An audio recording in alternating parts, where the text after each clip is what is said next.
Bab 41. Liliana menghibur putrinya Sherlyn. Jangan khawatir, Sherlyn. Aku akan menemukan cara untuk membersihkan namamu.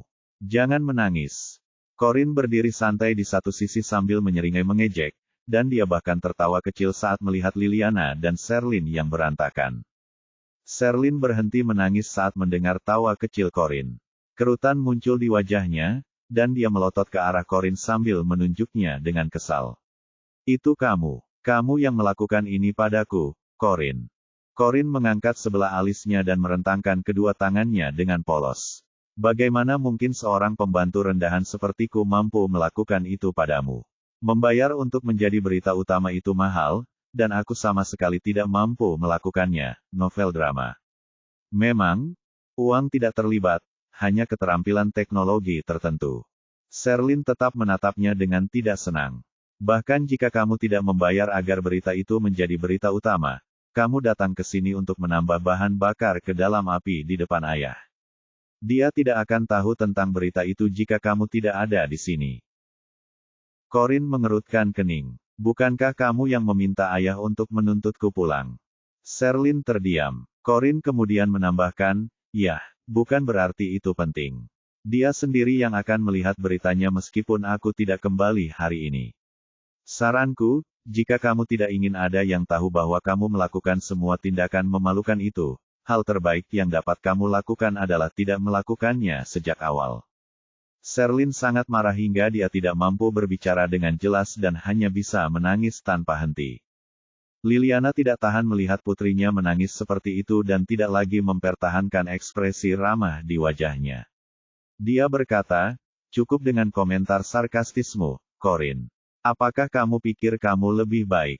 Kamu anak brengsek yang hanya bertindak seperti gadis baik di depan ayahmu. Kalian tidak tahu apapun tentangku, tapi aku tahu persis seperti apa kalian dan Sherlyn. Corinne melirik mereka dengan pandangan masam dan tersenyum. Tahukah kau apa yang sedang terjadi pada kalian berdua sekarang? Karma akan kembali menggigitmu untuk semua kejahatan yang telah kau lakukan. Kata Corinne, lalu segera berbalik dan naik ke atas untuk mencari Marvin. Ada beberapa hal yang ingin ia bicarakan dengan ayahnya secara pribadi. Liliana hanya bisa menggertakkan giginya karena marah saat melihat sosok Corinne yang tenang dari belakang. Beraninya wanita jalang ini mempermalukan kita. Aku akan membuatnya membayarnya nanti. Upayanya untuk mengusir Corinne dari rumah Keru tidak pernah berhasil. Meskipun keluarga Keru bukanlah keluarga yang sangat kaya, para leluhur mereka membagi banyak harta warisan di antara mereka, dan hasil sewa dari semua harta warisan itu lebih dari cukup untuk menghidupi keluarga mereka seumur hidup. Namun, Liliana tidak tahan melihat anak haram seperti Corinne mendapatkan bagian dari harta rampasan. Awalnya dia ingin menikahkan Corinne secepatnya agar Corinne bisa mengambil bagian dari harta rampasan itu. Nama belakang suaminya dan kehilangan semua hak untuk mewarisi harta keluarga. Sayangnya, semua rencananya untuk mengajak Corinne pergi kencan buta telah gagal, sehingga menunda kemungkinan menikahi Corinne. Mati, Liliana merasa sudah saatnya ia mencari cara lain untuk menghadapi Corinne sesegera mungkin, karena membiarkannya tetap di dekatnya hanya akan membawa lebih banyak kemalangan bagi mereka. Marvin sedang marah-marah sendirian di ruang belajar ketika seseorang tiba-tiba mengetuk pintu. Ia langsung memarahi mereka, keluar. Ayah, ini aku, terdengar suara lembut Corinne. Kemarahan Marvin sedikit mereda. Corinne, masuklah. Corinne perlahan mendorong pintu ruang kerja dan masuk sambil membawa sebuah lukisan. Bab 42. Marvin memasang wajah muram dan masih agak marah karena skandal yang melibatkan putri sulungnya, Sherlyn, sempat menjadi trending topik. Corinne berjalan perlahan dan membujuknya dengan lembut, ayah, kesehatanmu akan terganggu jika kau marah. Jangan terlalu khawatir tentang seluruh kejadian dengan Sherlyn. Aku yakin banyak orang akan melupakannya begitu semua kehebohan ini berakhir. Kau benar. Pada akhirnya, Corinne adalah putri yang lebih jujur dan bijaksana, yang membuat Marvin tidak perlu terlalu mengkhawatirkannya.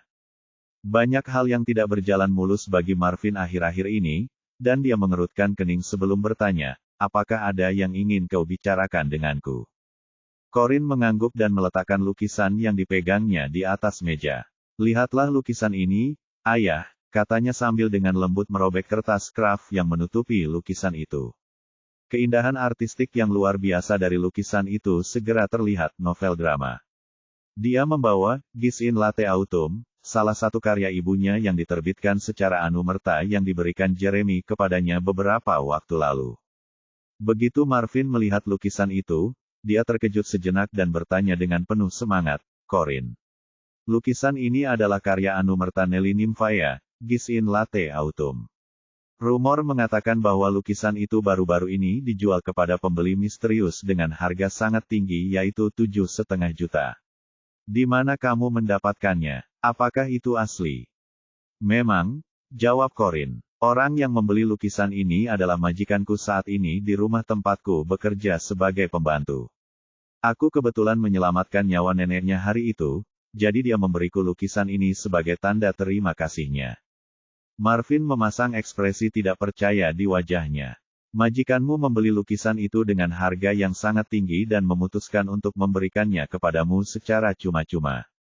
Corinne mengangguk. Ya, dia sangat kaya, dan dia juga sangat mencintai neneknya. 7,5 juta tidak berarti apa-apa baginya. Aku tidak pernah menyangka hal seperti itu akan terjadi. Seru Marvin, lalu mengulurkan tangannya untuk membelai lukisan itu dengan lembut. Ada rasa rindu dan putus asa, seakan teringat sesuatu dari masa lalu. Corinne memperhatikan perubahan pada ekspresi ayahnya dan bertanya, "Ayah, Nelly Nymphaya adalah nama pena ibuku, benar kan?" Marvin menegang. Tiba-tiba dia mengangkat kepalanya, lalu menoleh ke Corinne dan menatapnya dengan kaget. Bagaimana kau tahu?" Corinne menjawab dengan tenang, "Saya samar-samar mengingat beberapa kenangan saat saya masih kecil, dan nama Nelly Nymphaya entah bagaimana mengingatkan saya. Kemudian saya menemukan foto ibu saya di rumah, dan saya melihat nama Nelly Nymphaya di bagian belakang foto tersebut. Saya perhatikan bahwa tulisan tangan ibu saya sama dengan tanda tangan Nelly Nymphaya. Jadi begitulah cara dia mengetahuinya, karena tidak ada gunanya menyembunyikannya." Marvin menghela nafas dan mengakui. "Kau benar, Nelly Nymphaya adalah ibumu." Corinne tahu bahwa dia benar sejak lama dan berkata dengan ragu, "Ayah, aku menyadari bahwa beberapa dari apa yang disebut sebagai karya anumertanya lebih mirip lukisan baru, bukan karya lama yang diterbitkan setelah kematiannya. Apakah menurutmu ibu masih hidup?" Omong kosong. Ucapan itu sepertinya telah memancing sesuatu dalam diri Marvin, dan dia memotong pembicaraannya dengan tegas, "Ibumu meninggal saat kau masih sangat kecil. Karya-karya yang kau sebutkan yang tampak seperti lukisan baru mungkin adalah karya orang lain yang mencoba meniru gayanya dan menganggap karya mereka sebagai karyanya. Dan, hal lainnya, kamu tidak boleh memberitahu siapapun bahwa ibumu adalah Nelly Nymphaya. Apakah kamu mengerti?" Corinne mengerutkan kening karena bingung. Kenapa aku tidak boleh menyebutkan apapun tentang ibu?" Marvin terdiam beberapa saat. Ia menatap Corinne dengan tatapan rumit di matanya dan terdiam beberapa saat sebelum berkata dengan marah, "Ibumu bukan istriku, jadi tidak ada gunanya bagimu untuk memberitahu orang-orang bahwa dia adalah ibumu. Kau tidak ingin mereka berkeliling memberitahu seluruh dunia bahwa kau adalah anak haramku." Marvin akan menghindari pertanyaannya dan mengalihkan pokok bahasan setiap kali Corinne bertanya kepadanya tentang ibunya, yang membuatnya percaya bahwa pasti ada semacam rahasia kelam. Meskipun ingatan Corinne tentang ibunya samar-samar, ia dapat mengingat secara garis besar bahwa ibunya adalah wanita yang dingin dan sombong, dan dengan logika itu, mustahil ia akan merendahkan diri hingga menjadi simpanan orang lain. Corinne tidak pernah percaya dengan sebutan simpanan yang diberikan oleh kerabatnya kepada ibunya. Jika memang ibunya telah meninggal, ia tetap bertekad untuk mencari tahu kebenaran dan membersihkan nama baik ibunya. Setelah menitipkan lukisan itu kepada Marvin untuk diamankan, Corinne berpamitan dan pergi. Ia tahu bahwa Marvin masih menyayangi ibunya, dan ia yakin bahwa Marvin akan menjaga dengan baik lukisan anumerta milik ibunya. Bab 43. Corinne tidak khawatir Liliana dan Sherlyn akan menghancurkan lukisan itu, terutama karena Marvin selalu merahasiakan Nelly Nymphaya, sehingga mereka tidak tahu bahwa dia adalah ibu Corinne. Bahkan jika mereka mengetahui kebenarannya, Corinne yakin bahwa mereka tidak akan melakukan apapun pada lukisan ibunya. Bagaimanapun, Liliana dan Sherlyn mungkin tidak menyukai ibunya, tetapi mereka mencintai kekayaan dan mungkin akan sangat senang jika diberi sesuatu yang berharga seperti itu. Corinne keluar dari rumahnya, berjalan ke halte bus terdekat, dan mulai menunggu bus kembali ke rumah Holden. Saat dia menunggu bus, sebuah mobil hitam melaju perlahan dan berhenti di depannya. Tak lain dan tak bukan, itu adalah kendaraan Jeremy. Sial, kenapa aku harus selalu berpapasan dengannya di luar? Apakah dunia ini terlalu sempit, atau dia memang kebetulan ada di manapun dia pergi? Tommy turun dari kursi penumpang depan dan membukakan pintu kursi belakang untuknya. Ia kemudian berkata dengan hormat, "Silakan masuk ke mobil, Nona Corinne. Tuan Jeremy menyuruh saya ke sini untuk menjemput Anda." Ketika Corinne melihat Jeremy tidak ada di dalam mobil, dia langsung mengerti bahwa itu bukan pertemuan yang kebetulan. Dia mengerutkan kening dengan tidak senang dan bertanya kepada Tommy, "Bagaimana dia tahu aku di sini? Apakah dia menyuruhmu untuk mengikutiku? Apakah dia khawatir aku akan kabur atau bagaimana?" pikirnya. Tommy menjawab dengan wajah serius, "Ketika kamu menjawab telepon kemarin dan mengatakan bahwa kamu akan pulang, Tuan Jeremy memerintahkanku untuk datang ke sini dan menunggumu." "Oh ya, aku lupa soal itu." Corinne tahu bahwa dia tidak punya pilihan selain masuk ke mobil, jadi dia menuruti perintahnya dan bertanya, "Hari ini aku akan dikirim kemana?"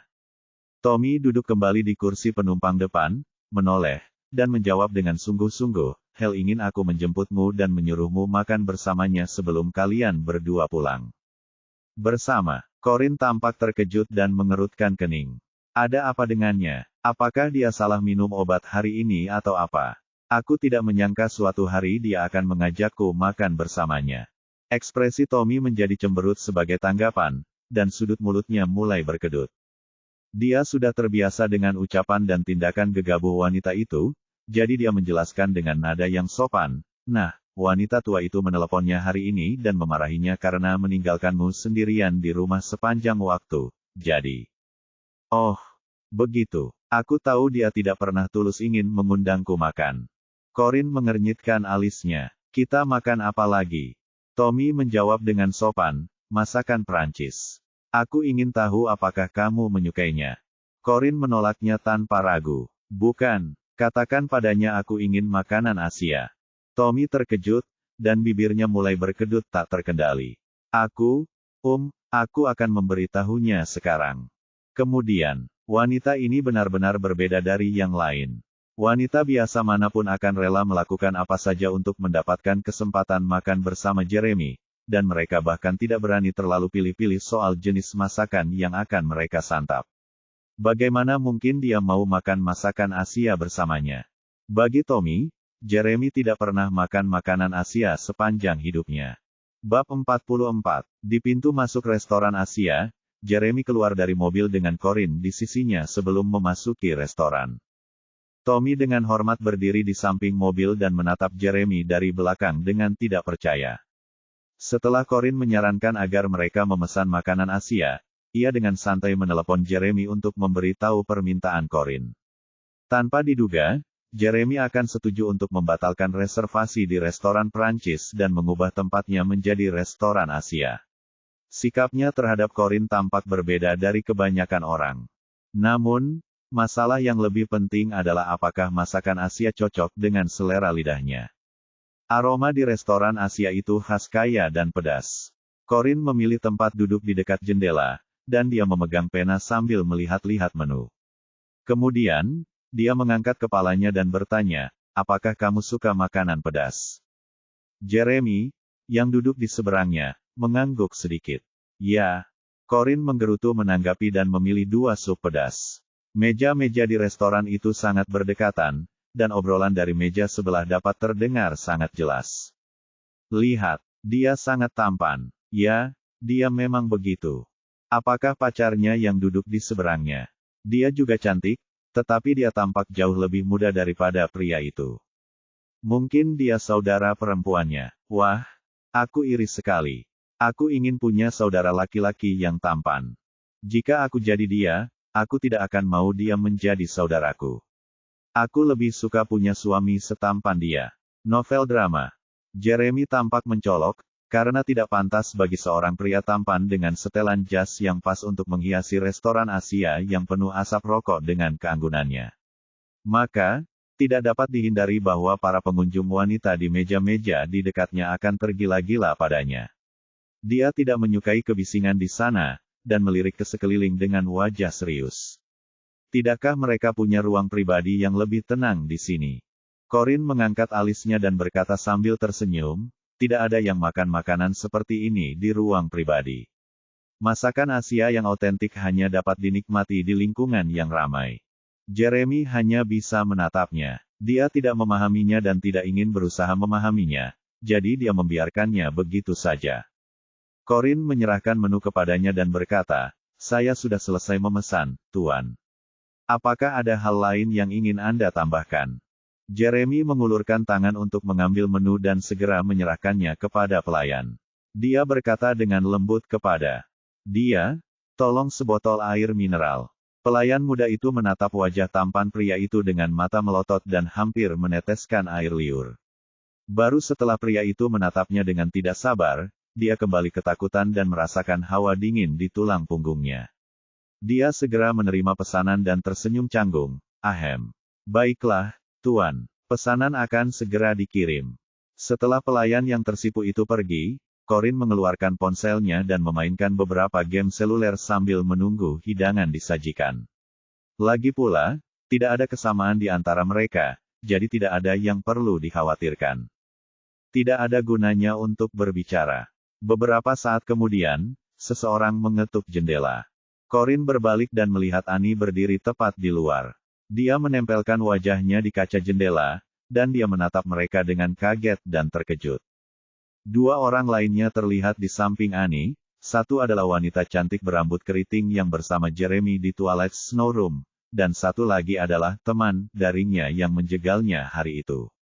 Tak lama kemudian, Annie berlari ke restoran dengan gembira dan menghampiri meja mereka.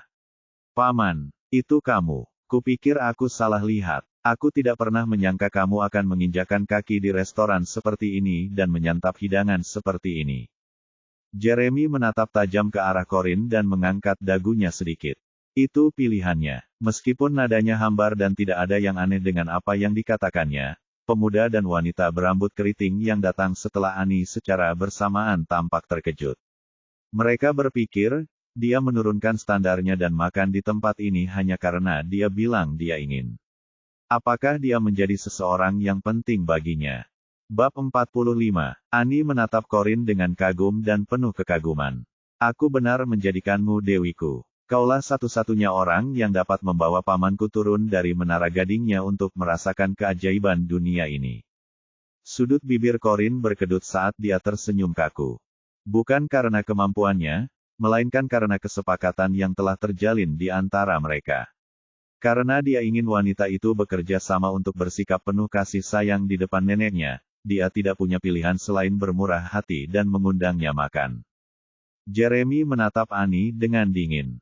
Bukankah aku sudah bilang padamu untuk merenungkan kesalahanmu di rumah? Siapa bilang kau bisa keluar? Annie cemberut dan menjulurkan lidahnya. Aku tidak ingin tinggal di rumah dan menghabiskan waktuku untuk merenungkannya. Bukankah cukup menyedihkan bagiku untuk diselingkuhi dan pernikahanku hancur? Bagaimana mungkin kau tega menyuruhku mengunci diri di rumah dan merenungkannya? Jeremy mengabaikan protesnya dan menatap dua orang di sampingnya. Sunny menatap Jeremy dengan hormat dan menyapanya. Halo, Jeremy. Jeremy mengangguk sedikit, seolah menanggapi sapaannya. Bagaimana kalian bertiga bisa berakhir bersama? Kemana saja kalian selama ini? Wanita berambut keriting itu tersenyum hangat dan menyelipkan rambutnya di belakang telinganya saat dia melangkah maju. Sunny dan aku pergi berbelanja dan bertemu Annie di sana. Jeremy memejamkan mata, menjawab dengan gerutuan pelan, dan tidak berkata apa-apa lagi. Wanita berambut keriting itu melihat makanan yang baru saja disajikan di atas meja dan berkata dengan antusias, kalian berdua sepertinya baru saja mulai makan, dan kebetulan kami juga sedang mencari tempat makan. Bolehkah kami ikut? Alih-alih menjawabnya, Jeremy menatap Corinne seolah ingin mengetahui pendapatnya. Corinne tengah berkonsentrasi pada makanannya ketika menyadari bahwa pria itu tengah menatapnya. Ia segera mengerti apa yang ingin pria itu maksudkan dan berkata dengan acuh tak acuh, tentu. Aku tidak keberatan. Dia yang membayar, bagaimanapun juga, dan dia hanya ada di sana untuk mengisi perutnya. Apakah mereka bergabung atau tidak? Tidak penting baginya. Setelah Corin menyatakan pendiriannya, Jeremy mengangguk dan berkata, silakan duduk. Wanita berambut keriting itu terkejut melihat interaksi mereka, dan ekspresinya langsung tenggelam. Annie duduk dengan antusias di sebelah Corin, sementara wanita berambut keriting itu dengan santai duduk di sebelah Jeremy. Karena meja itu dimaksudkan untuk 4 orang, Sunny harus duduk di kursi yang dibawakan pelayan. Setelah memesan beberapa makanan lagi, wanita berambut keriting itu menyapa Corin sambil tersenyum. Hai, Corin. Nama saya Rosie Sutton, dan saya sudah berteman dengan Jeremy selama bertahun-tahun. Corin minum air dan mengangguk. Hai, senang bertemu denganmu. Annie mengganggu Corin seperti anak kecil dan bertanya, oh, ada sesuatu yang ingin kutanyakan kemarin tapi tidak sempat. Bagaimana kamu bisa begitu jago bermain dadu? Apakah kamu pernah mempelajarinya sebelumnya? Itu sangat hebat. Sebelum Corin sempat mengatakan apapun, Sunny mendengus meremehkan. Cih, kau memanggilnya Dewi hanya karena dia jago melempar dadu. Penghormatan macam apa itu, Annie? Annie mengerutkan kening dengan tidak senang dan melotot ke arah Sunny. Dia adalah dan akan selalu menjadi ratuku. Kenapa kau begitu peduli tentang itu? Jika kau pikir kau lebih baik dariku, kenapa kau tidak memberitahuku siapa dewimu? Sunny menggoyangkan alisnya dengan bangga. Pernahkah kau mendengar tentang Jade Rabbit, salah satu dari 2 peretas terbaik di dunia? Dia dewiku, dan aku akan menjadikannya istriku juga. Dia akan menjadi milikku, dan aku akan memanjakannya sampai ke surga. Ketika Corin mendengar itu, dia tersedak dan batuk dengan keras, hampir sepotong yang dia masukkan ke dalam mulutku. Annie panik. Apa kamu baik-baik saja? Jeremy, yang sedang mengobrol dengan Rosie, mendengar Corin batuk dan tiba-tiba menoleh. Ia mengerutkan kening, meletakkan tisu di depan mulut Rosie, dan memintanya untuk meludahkan apa yang ada di mulutnya. Jangan menghabiskan semua makanan dengan terburu-buru. Tidak akan ada yang merebutnya darimu. Nada bicara pria itu kasar, seolah-olah dia sedang menguliahi anak-anaknya. Rosie terkejut. Dia belum pernah melihat Jeremy begitu peduli pada seorang wanita. Sunny mengerutkan kening dan tampak menghina. Dia hanya berpura-pura. Rosie membalasnya dan berkata, bagaimana kau bisa berkata begitu? Dia benar-benar tercekik. Sunny meremehkan komentarnya. Apa gunanya tersedak makanan Asia? Menurutku dia hanya berpura-pura dan membesar-besarkan masalah kecil. Rosie tidak berdaya. Hei, jangan terlalu jahat. Corin menyeka mulutnya, berdiri, dan berkata, permisi, saya mau ke kamar mandi dulu. Rosie lalu berdiri dan mengikutinya. Aku akan pergi bersamamu, Corin. Bab 46. Aku ikut, Corin, kata Annie sambil berdiri untuk mengikuti Corin. Sunny meletakkan kakinya di atas jok, dengan sengaja menghentikan Annie agar tidak mengikuti Corin dan Rosie, yang membuat Annie kesal. Sunny, ada apa denganmu? Minggir. Annie memutar matanya dan berkata, Paman, lihat dia. Jeremy perlahan mengalihkan pandangannya dari punggung Corin dan menatap Annie dan Sunny dengan dingin. Seketika, keduanya terdiam. Di kamar mandi, setelah Corin selesai, ia meninggalkan bilik untuk mencuci tangannya. Rosie, yang melihatnya keluar, menghampiri Corin untuk memberikan jaketnya. Dengan malu-malu dia berkata, Corin, bisakah kau memegang jaketku? Aku baru sadar tidak ada kait untuk menggantung jaket itu. Corin mengangguk. Ia mengeluarkan beberapa tisu untuk mengeringkan tangannya sebelum mengambil jaket Rosie. Setelah beberapa saat, Rosie keluar dari bilik. Sambil mencuci tangannya, dia menatap Corin dengan penuh rasa bersalah. Sunny memang selalu cerewet sejak dia masih kecil. Aku harap kamu tidak akan tersinggung dengan apa yang dia katakan tadi. Corin mengangkat alisnya. Hah, apa katanya? Rosie sempat bingung dengan perilakunya, tetapi dia langsung tersenyum. Senang mengetahui hal itu tidak mengganggumu. Hei, aku tidak tahu kamu punya sifat pemarah seperti itu. Corin melengkungkan bibirnya sambil tersenyum. Benarkah? Kau membuatku tersanjung. Tidak ada yang perlu disesali ketika orang yang tidak penting mengatakan sesuatu yang sama sekali tidak penting baginya. Rosie tampak berbeda dari cara berpakaiannya tadi malam di Twilight. Gayanya lebih kasual dan tampak sehari-hari hari ini. Dia memiliki tipe wajah yang glamor, dan riasannya sangat rumit hari ini, novel drama. Dia pastilah yang disebutkan dalam Road to Success. Gara-gara dia, Sunny menjegalku kemarin, dan akhirnya aku jatuh menimpa Mister. Tapi kalau Rosie suka Jeremy dan Jeremy juga suka padanya, kenapa dia tidak menikahinya saja? Aku tidak mengerti, pikirnya. Rosie baru saja selesai mencuci mukanya. Saat hendak mengambil tisu, dia tidak sengaja menyenggol kotak tisu dan kotak tisu itu pun jatuh ke tempat sampah. Dia mendesah canggung. Oh tidak, tisu-tisu itu jadi kotor. Corinne, bisakah kau memegang jaketku sebentar lagi? Tanganku masih basah. Itu bukan masalah besar bagi Corinne. Tentu, tidak masalah. Ketika Corinne dan Rosie kembali ke meja makan, Jeremy tidak ada di sana. Annie dan Sunny masih bertengkar satu sama lain. Rosie melihat sekeliling dan bertanya dengan rasa ingin tahu, "Hei, kenapa hanya kalian berdua yang tersisa? Di mana Jeremy?" Annie menjawab, "Terlalu berisik, jadi paman Jeremy keluar untuk berbicara di telepon." Oh, begitu. Rosie melihat keluar jendela seolah-olah dia sedang berusaha mencari di mana Jeremy berada. Di sisi lain, Corinne tidak peduli dan kembali ke tempat duduknya untuk melanjutkan makan. Setelah beberapa saat, semuanya hampir selesai, tetapi Jeremy belum kembali. Annie mengeluh tentang panasnya restoran dan menyarankan untuk keluar mencari Jeremy. Semua orang setuju dengan saran tersebut dan memutuskan untuk meninggalkan restoran ketika Rosie mengenakan jaketnya, merogoh sakunya, dan ekspresinya berubah. Oh tidak, jam tanganku hilang. Annie membantu memeriksa meja dan juga kolongnya. Bukan di atas meja atau di kolong meja. Rosie, kamu salah ingat. Mungkin kamu tidak membawanya hari ini. Rosie menggelengkan kepalanya dengan tegas. Tidak, aku yakin aku baru saja memakainya. Itu menghalangi saat kita makan malam, jadi aku melepaskannya dan memasukkannya ke dalam saku jaketku. Apa yang harus kulakukan? Aku tidak keberatan jika itu bukan jam tangan itu. Jam tangan itu sangat penting bagiku. Itu adalah hadiah ulang tahun terakhir yang diberikan kakekku sebelum ia meninggal.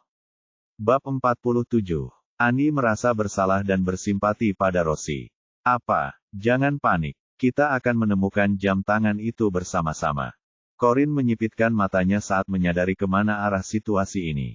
Sunny juga ikut mencari. Tiba-tiba, dia teringat sesuatu dan menatap Corinne dengan curiga. Dia bertanya, "Hei, bukankah kamu yang memegang jaket Rosie saat kalian berdua pergi ke kamar mandi?" Corinne mengangguk. "Ya, aku melakukannya. Ada apa?"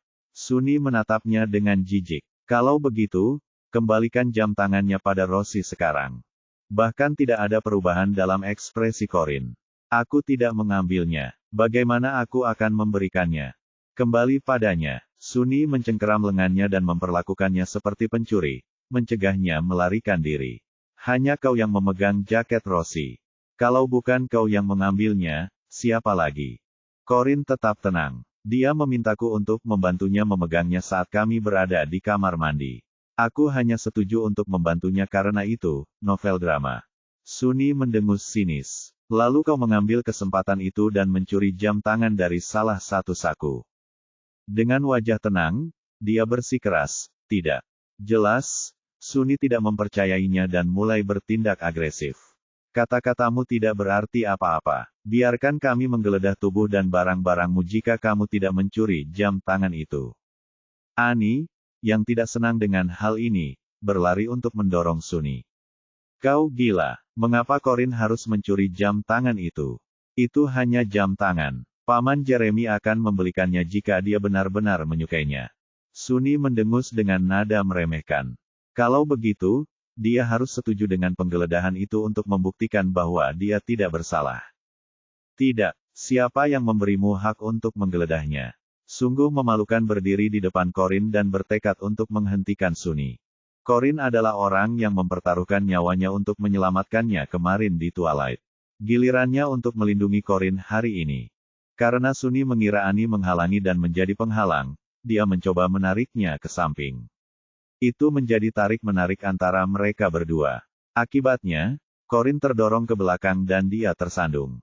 Kling! Tiba-tiba, sebuah benda jatuh ke lantai. Sunny melepaskan Annie dan mengambil benda yang ada di samping kaki Corin. Matanya terbelalak. Apa ini? Kau tidak mencurinya. Bagaimana kau bisa melakukannya? Apakah kau pikir kau layak menjadi istri Jeremy? Rosie tidak percaya saat melihat Corin. Corin, kau yang mengambilnya.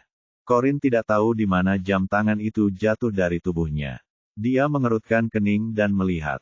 Rosie, bibirnya melengkung. Aku yakin kau lebih tahu daripada aku jika aku yang meminumnya, atau kau yang meneteskannya padaku, bukan? Rosie memasang wajah polos. Apa yang kau bicarakan? Kenapa aku harus melakukan hal seperti itu? Marah, Sunny menegur Corin, katanya, cukup sudah. Semua orang melihat jam tangan itu jatuh dari tubuhmu. Tidak masalah jika kau menyangkalnya. Kenapa kau harus memfitnah Rosie? Para pengunjung restoran datang untuk melihat apa yang terjadi. Mereka menatap tajam ke arah Corin dan mengkritiknya. Bukankah mereka makan bersama? Mengapa dia mencuri dari teman-temannya? Dia tidak terlihat seperti orang yang akan melakukan hal seperti itu. Hei, kita seharusnya tidak menilai seseorang dari penampilannya. Apa yang terjadi? Terdengar suara tegas. Dengan Jeremy kembali ke restoran, suhu di restoran sedikit menurun. Auranya terlalu kuat. Kerumunan orang secara otomatis menyingkir untuk memberi jalan baginya.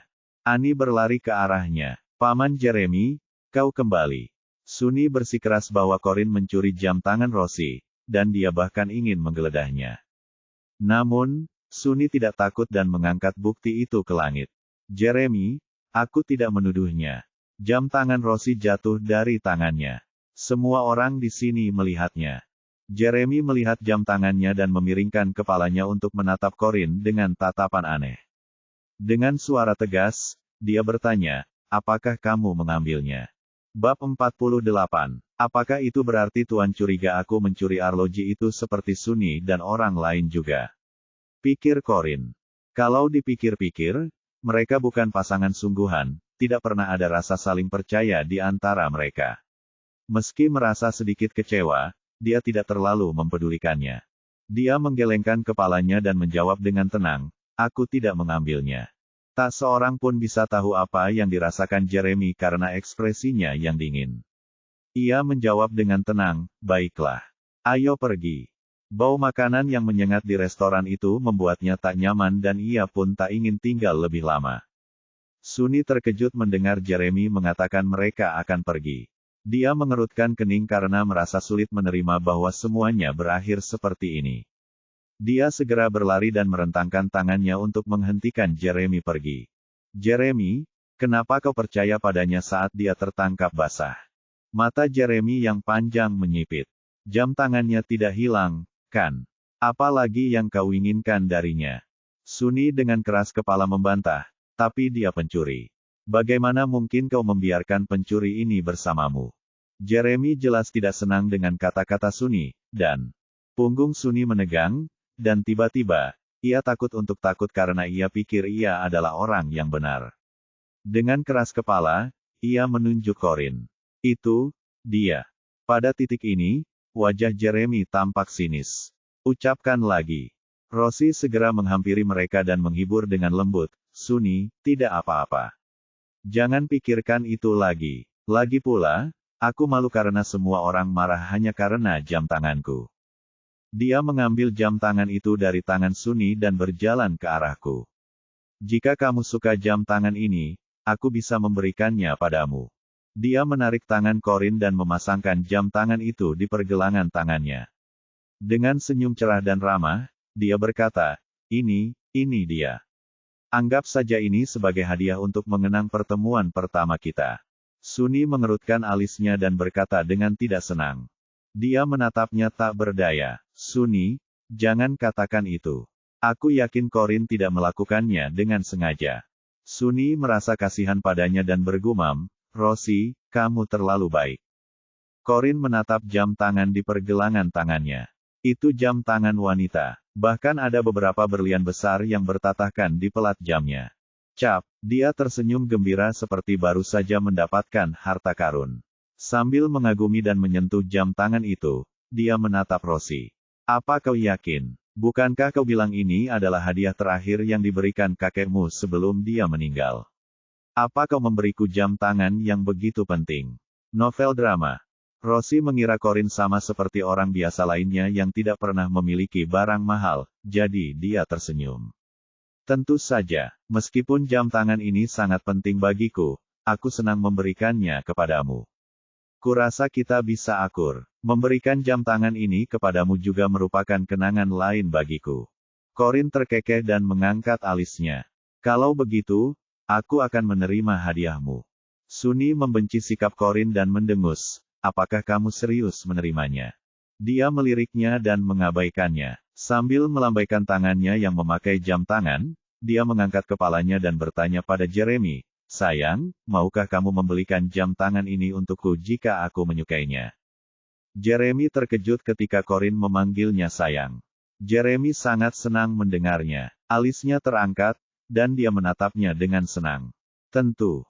Itu luar biasa. Corin mengangguk puas. Sedetik kemudian, dia melepas jam tangannya dengan hati-hati dan melemparkannya ke dalam sup yang tidak mereka habiskan.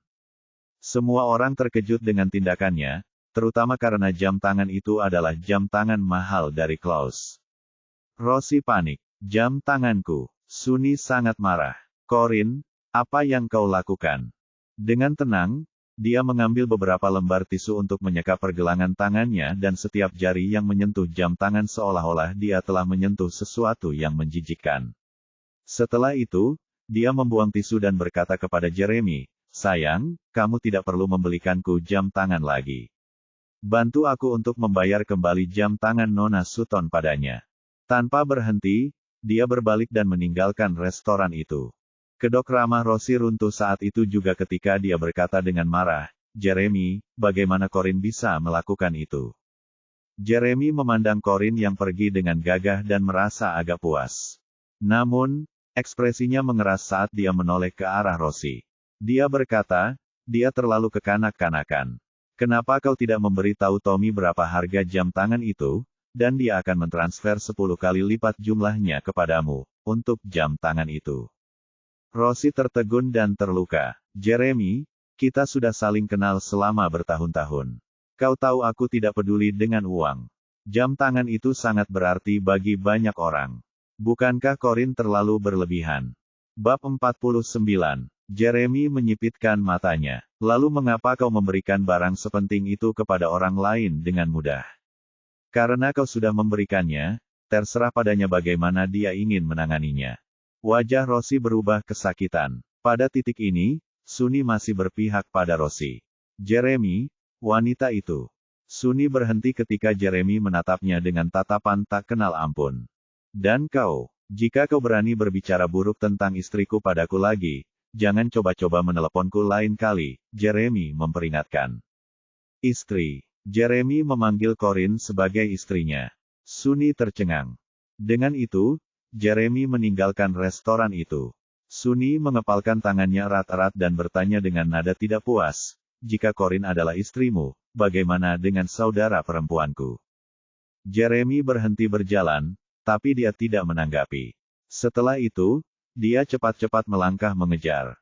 Corin adalah seorang dokter. Annie akhirnya sadar kembali dan mengejar mereka. Paman Jeremy. Corin, tunggu aku. Rosie dan Sunny keduanya memiliki ekspresi yang mengerikan di wajah mereka. Orang-orang terus membicarakan kejadian itu. Sunny menatap mereka dengan marah dan membentak, apa yang kalian lihat? Makan sana. Annie dipulangkan lebih dulu. Tanpa si tukang cerewet, suasana mobil menjadi sangat sunyi. Corin menurunkan jendela untuk merasakan angin malam. Jam tangan itu harganya $150.000. Jeremy memecah keheningan. Corin mendengus mendengar kata-kata Jeremy. Kepolosanku tak ternilai harganya. Dia mengerutkan bibirnya. Jadi sekarang akulah yang berutang padamu. Novel drama. Matanya terbelalak saat dia menatapnya. Tuan, Apakah Anda curiga aku juga mencuri jam tangan Rosie? Dia menyipitkan matanya ke arahnya. Apakah penting bagiku untuk mencurigaimu sebagai pencuri atau tidak? Dia mengerutkan kening. Meskipun ini pernikahan palsu, kita tetaplah sebuah tim. Kurasa kita setidaknya harus punya sopan santun untuk saling percaya. Kalau tidak, akan sulit untuk bekerja sama. Dia mengangguk sambil tersenyum aneh. Ya, kau benar juga. Tapi aku tidak pernah mendugamu hari ini. Benarkah? Matanya berbinar mendengar kata-katanya, tetapi entah mengapa dia tidak mempercayainya. Ia mengulurkan tangannya untuk merapikan rambutnya yang kusut karena angin. Jika kamu suka uang, aku punya lebih banyak barang berharga di rumah. Kamu bisa dengan mudah mengambilnya. Kamu tidak perlu mencuri dari orang lain. Corin tersenyum. Bagaimana jika aku mengambil barang-barang berharga itu? Berbeda dengan ekspresi dinginnya yang biasa, dia bersikap lembut dan toleran. Barang-barang di rumah ini sudah terlalu tua, tidak ada barang berharga yang tergeletak di sana. Katakan saja apa yang kamu inginkan dan aku akan meminta orang untuk membelikan yang baru untukmu. Benar sekali. Dia bilang dia bisa memberiku apapun yang kuinginkan selain cinta dalam 3 bulan ini. Jadi dia serius, pikirnya. Setelah menghela napas, dia berkata, saya hanya ingin mengakhiri 3 bulan ini secepat mungkin. Tatapannya menjadi gelap, dan perasaan tidak senang itu membuatnya menyipitkan matanya.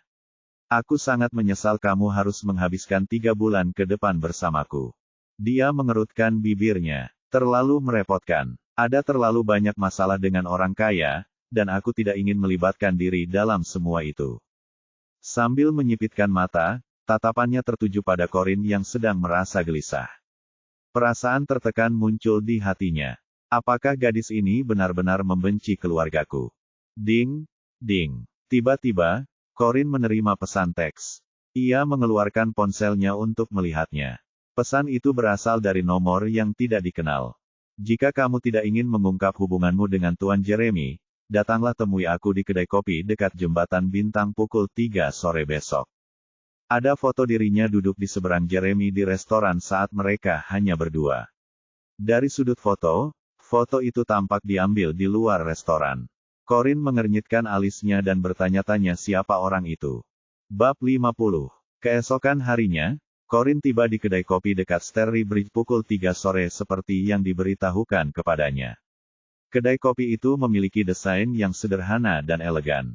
Suasananya sangat sepi. Hanya ada sepasang suami istri dan seorang pria berkacamata yang sibuk bekerja dengan laptopnya di kedai itu. Setelah memilih tempat duduk, ia memesan secangkir kopi dan hidangan penutup. Sambil menikmati hidangan penutupnya, ia mulai memperhatikan orang-orang di sekitarnya. Pasangan itu tampak seperti sedang berkencan buta karena mereka dengan sopan bertanya tentang kesukaan dan hobi masing-masing. Tidak ada yang mencurigakan dari mereka. Pria berkacamata itu terus mengetik di keyboard, dan matanya tak pernah lepas dari layar. Siapa yang mengiriminya pesan teks? Mungkinkah mereka tidak datang? Corine. Dia mendongak saat mendengar suara yang dikenalnya. Tuan Richard. Itu bosnya, Richard Channing saat dia bekerja magang di Alpha Enterprises. Richard menjadi lebih gemuk. Corin merasa seperti dia bisa merasakan minyak keluar dari wajahnya ketika Richard tersenyum. Corin, sudah lama sekali sejak terakhir kali kita bertemu. Faktanya, hanya beberapa hari sejak terakhir kali dia bekerja di Alpha Enterprises. Apakah Richard yang mengirimiku pesan itu? Tanyanya. Dalam upaya untuk mencari tahu, dia bertanya, Tuan Richard, mengapa Anda ada di sini? Richard duduk dengan riang. Kau tidak perlu menebaknya lagi. Akulah yang sedang mencarinya. Untukmu. Corin mengambil kopinya untuk menyesapnya. Jadi, ternyata kamu yang mengirimiku pesan itu. Richard mengangguk. Ya, ini aku. Aku tahu tentangmu dan Tuan Jeremy. Dia mengangkat alisnya. Lalu, dia tersenyum. Saya tidak akan berbohong kepada Anda. Saya dipecat karena Tuan Jeremy menolak bekerja sama dalam proyek baru dengan Alpha Enterprises. Saya pikir Anda ikut bertanggung jawab atas hal itu. Corin tidak setuju. Saya ikut bertanggung jawab. Apakah fakta yang Anda peroleh benar? Dari apa yang saya ketahui, saya adalah kambing hitam yang tidak bersalah ketika sistem perusahaan diretas karena saudara Anda, gadis bernama Zoe Firwood, bermain game di komputer perusahaan. Beraninya Anda meminta saya bertanggung jawab ketika saya tidak meminta Anda untuk membuktikan ketidakbersalahan saya. Richard tercengang. Dia tidak tahu Corin tahu setiap detail yang terjadi di perusahaan setelah dia dipecat. Meski canggung, dia terbatuk dan berkata, ahem, itu sudah berlalu. Tidak penting lagi siapa yang bertanggung jawab atas itu. Hei, tahukah kamu betapa sulitnya bagiku untuk dipromosikan ke posisi manajerial? Sangat sulit bagiku untuk mendapatkan pekerjaan yang bagus di usiaku sekarang. Aku punya keluarga yang harus diberi makan. Corin lelah mendengar Richard mengeluh, jadi dia memotongnya. Tuan Richard, tolong langsung ke intinya. Novel drama. Karena Corin telah mengatakan itu, Richard segera berkata dalam benaknya, aku melihatmu masuk ke mobil Tuan Jeremy hari itu, dan aku melihatmu makan bersamanya lagi kemarin. Jadi aku tahu kau pasti memiliki hubungan yang sangat ambigu dengan Tuan Jeremy. Aku harap kau dapat membantuku. Hal ini membuat Corin penasaran. Ia bertanya dengan rasa ingin tahu, apa yang bisa saya bantu? Richard tersenyum nakal. Kata-katamu seharusnya punya pengaruh pada Tuan Jeremy. Yang harus kau lakukan adalah meminta Tuan Jeremy untuk setuju bekerja sama dengan Alpha Enterprises. Tuan Alfred akan mengembalikan posisiku saat itu. Akhirnya, Corin mengerti. Bagaimana kalau aku menolak? Richard sangat percaya diri. Dia menyipitkan mata dan memperingatkannya, aku melakukan penelitian dan menemukan. Tuan Jeremy baru saja menikah. Apa yang akan Anda katakan jika istri Tuan Jeremy tahu tentang Anda, kekasih Tuan Jeremy? Menurut Anda apa yang akan terjadi pada Anda?